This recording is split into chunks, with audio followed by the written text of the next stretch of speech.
Some fun topics today. Some things on my mind. Excited to get into it. It is upper body day today.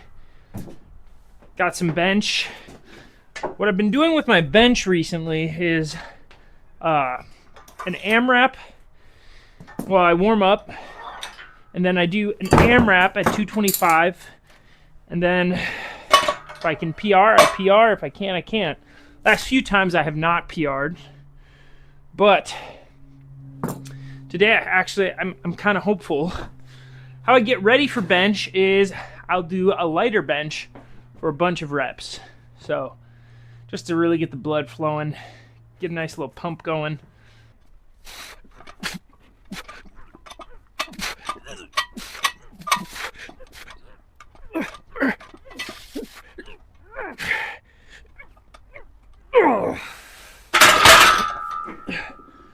Yeah, usually, sometimes I'll do the barbell. I'll do at one point I was doing like 100 repetitions with the barbell. So then you get a nice little conditioning effect as well, which is a huge W. We're gonna do some pipe smoking today, I decided. I have a little bit of tobacco left. Need to clean this thing out. Probably smoke my pipe once a week at this point, but I will be having a period coming up of abstaining for a significant period of time, so might as well enjoy it while I got it. Finish off this tobacco. It's kind of getting old. I didn't transport it into my tin, and so it's dried out a little bit.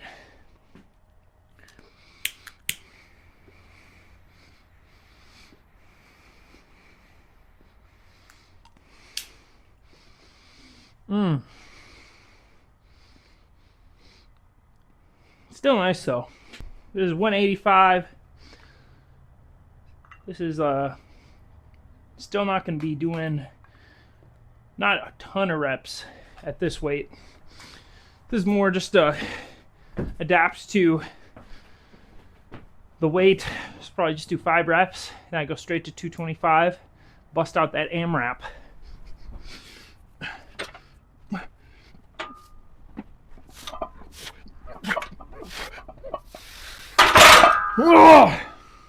Moved okay. So I've been thinking, with this Jeff Epps stuff that's came out, and I was just thinking about how what we see, if you guys are familiar with the Greek mythology of the Hydra, that was like just the picture I had in my mind. Hydra is this mythical serpent with multiple heads, had a bunch of heads, all connected to the same body, and it had one primary head. It was like the true head, and that head would spew out poisonous acid, and just got me thinking about how I think it's easy to see these different figures, politicians, media people, as like the head or as the beast, but in reality they are just subheads of the beast. They are connected to the monster. I think ultimately the monster, the body of the monster with that primary head is evil, sin, Satan. Obviously, as a Christian, I believe that is what they're all attached to.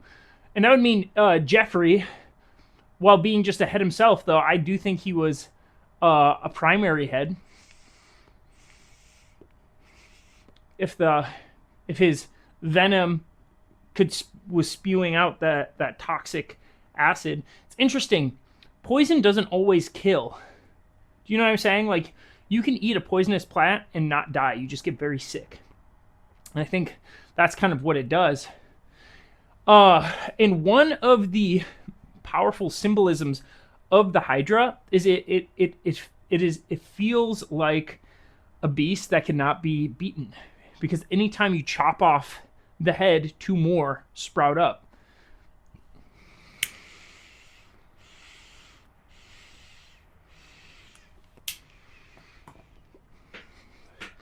And it's just that symbolism just fits so perfectly with what we're seeing, in my opinion. Just like this evil, all these heads attached to the same evil. It's becoming super clear through the emails. And if you were to, axe a couple of those, you know there'd be 2 more heads popping up somewhere. And this is something I just gotta say, but it's crazy to me with all the stuff that's happening and how people want to argue about what should the entertainment be for their entertainment. Just put that into perspective. Oh, I'm going to be entertained, but during that entertainment, during that 20, 30-minute break, my entertainment must be this. It's like, guys, you are totally just being psyopted into fighting each other over the dumbest thing. It's like arguing what the jester should wear. Yeah. Okay. This is 225. Hopefully we get 12. Let's go.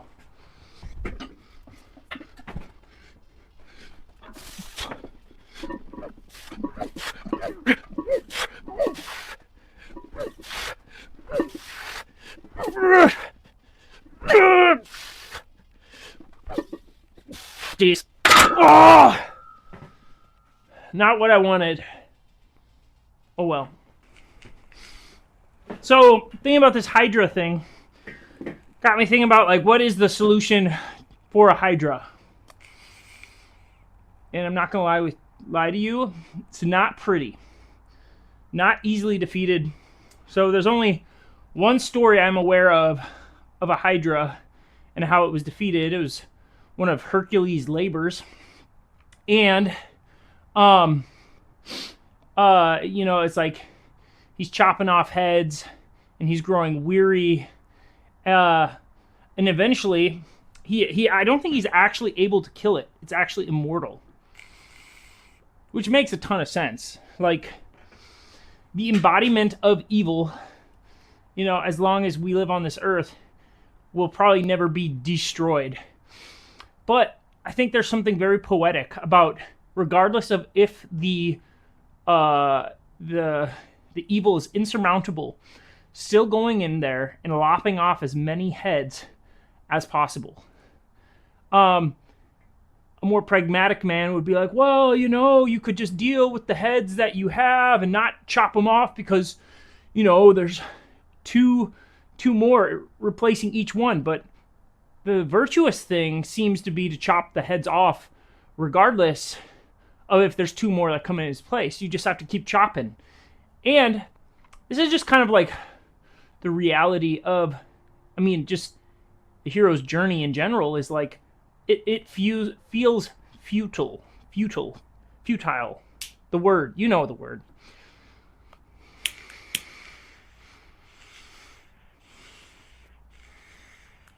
And if you're a nihilist, dude, I would say it seems pretty, like, just, what is the purpose of fighting evil? Frankly, as a Christian, there is virtue in fighting the evil, even at the cost of your own life, because that is what our Savior did for us, if that makes sense.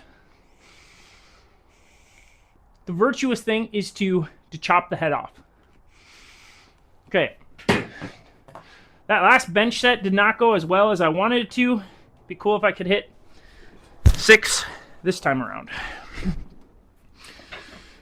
I am cutting. I weighed under 230 today. First time in a bit.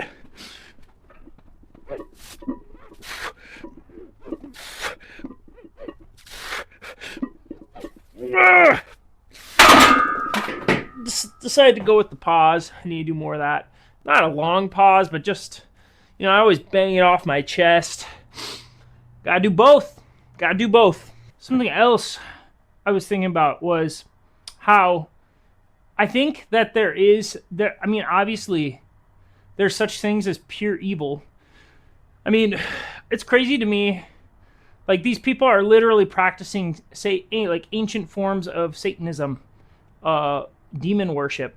And you have people, and we're not just talking like just some weirdos in the woods. We're talking like these are the people that run the world.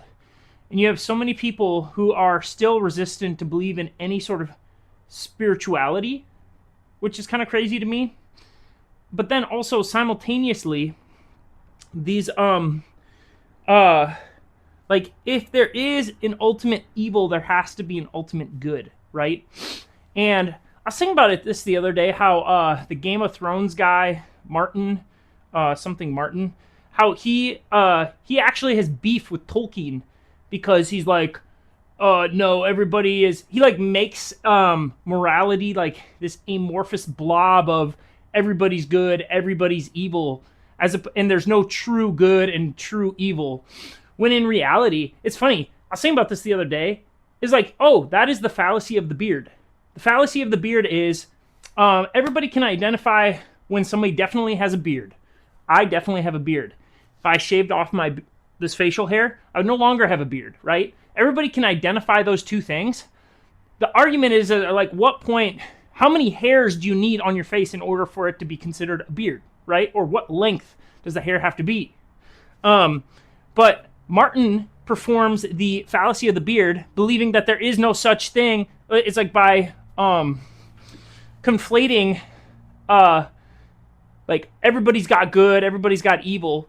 He's actually devaluing the obvious extremes, where Tolkien in Lord of the Rings elevates these, right? There is absolute evil. There's Sauron. There's his minions, the orcs. And then there's absolute good, which is, Galadriel, Gandalf, the purity of the hobbits.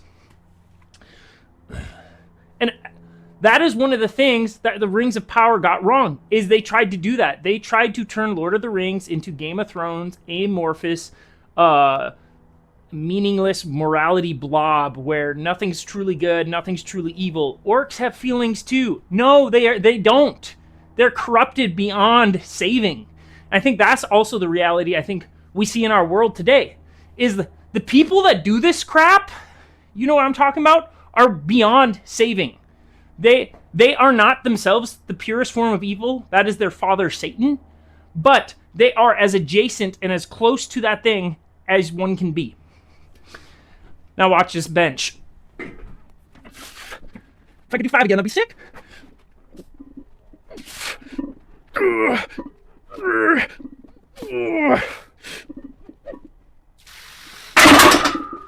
Yes. I love that for me. I'm gonna do longer pauses this time. 2 seconds. 1, 2. 1, 2.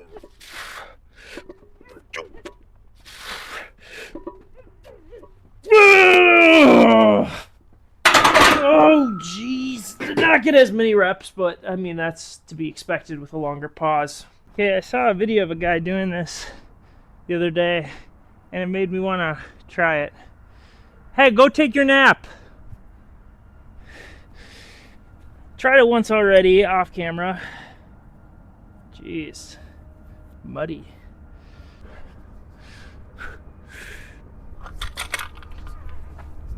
Yo! Yes!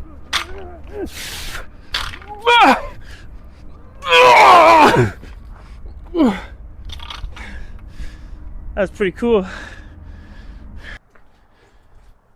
Next up, we got some dipperoonies. How I kind of structure a lot of my upper body days. I have two primary upper body days a week, but then I have one day where I get an arm pump currently. But one day is a push day, so this is a push day, and I push it on the weights or the volume on that main movement, and then I have like 3 big sets of lesser push, and then also on a pull. And then I will go and get, like when I'm at work today, in between clients, I'll get a little bit of an arm pump as well. With my bands that I have there.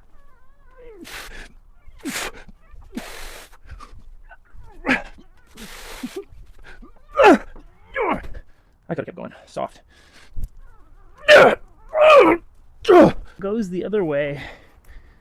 I'm absolutely tearing up my lawn with these, but the primary thing here is, on this part of the lawn, is weeds. So it'll be okay. Okay.